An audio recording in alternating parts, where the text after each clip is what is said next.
quadrant of your eardrum, which is the top rear of your eardrum, and that cholesteatoma caused erosion of the bony part of the ear canal.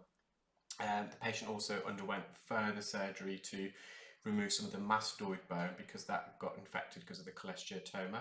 A cholesteatoma is a collection of dead skin that collects in a pocket at the top of the eardrum in the pars lucida, or what we call the attic. That pocket is created by a retraction of the eardrum due to typically eustachian tube dysfunction. So the eustachian tube is a narrow orifice behind the eardrum, so in the middle ear, that connects to the back of the nose, the nasopharynx.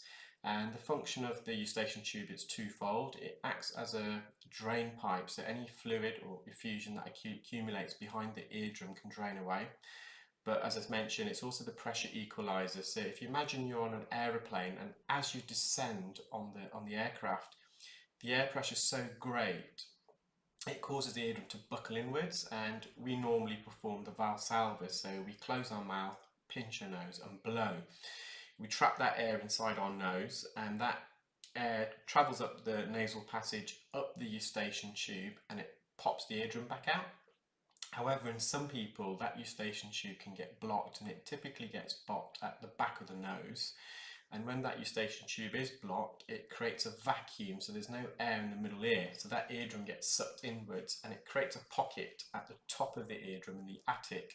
And as dead skin sheds, normally it would migrate out of the ear, but this dead skin then collects in that pocket, and eventually that dead skin, that keratin, can develop into a cholesteatoma, and that cholesteatoma can be quite dangerous because it can start eroding the ear canal, the mastoid bone, but also enter the middle ear, also the temporal bone, and it can lead to quite serious conditions. So this patient previously had that, and they had it removed, and it's caused an enlarged cavity, and actually this piece of wax was lodged.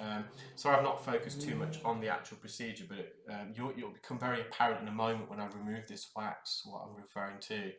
And I don't think I've uploaded a video showing an eardrum like this before, and an enlarged medial external auditory meatus. So external auditory meatus is the name given to the ear canal, and medial is deep in the ear. And you can see there, you can see the eardrum.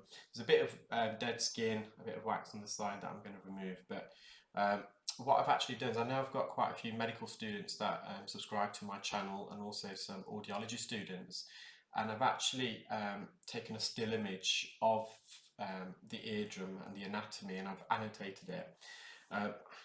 Retrospectively, I wish I took the image using my Otocam, which is a video otoscope, but it's great for still images. But what I've actually used here is my iClearScope. The iClearScope is fantastic for videos, but it doesn't really give great still images. Decent enough, but so that image there, in a moment, you will get for those students or anyone else that's interested. You will, and here's a quick still image, but later on at the end of the video, I have annotated it, I've labelled it. It's quite interesting to see all the structure of the eardrum, and also the middle ear ossicles. So there's 3 ossicles. The ossicles are the middle ear bones. They're the smallest bones in the body. The more widespread known as the hammer, anvil and stirrup. Medically, the hammer bone is called the malleus, the anvil is called the incus, and the stirrup is called the stapes bone. And those bones, they vibrate in response to sound hitting the eardrum. And the last of the bone, the stapes, is connected to the organ of hearing, the cochlea, and it's that bone, as that vibrates, it stimulates fluid, fluid that's located in the organ of hearing, the cochlea, which then causes the fluid to travel in waves, which then in turn causes tiny little hair cells, what we call the outer hair cells in the organ of hearing, to contract and vibrate, and they then produce an electrical signal which is sent to the brain, and we process that sound. So the hearing pathway is quite complex, and it's all integrated. You've got the outer ears, which are typically, when I'm removing wax, we're trying to deal with the outer ear, remove any wax or infection, so sound can travel through.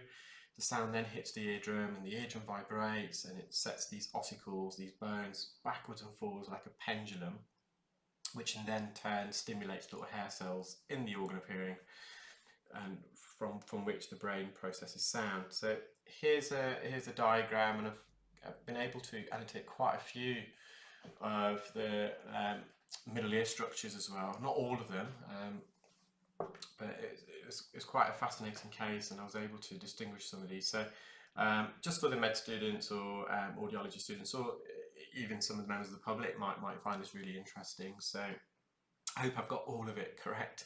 The patient did report to me that they previously had a grommet as well.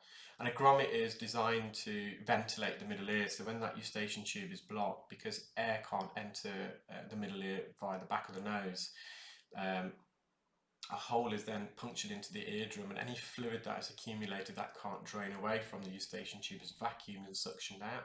And the ENT surgeon then puts a ventilation tube called a grommet, also called T-tubes, and that allows air to enter the middle ear via the outer ear canal as opposed to the back of the nose. I hope you enjoyed that video, guys. I just thought it was a good one. It's a client that I saw today, and I thought, why not upload this video.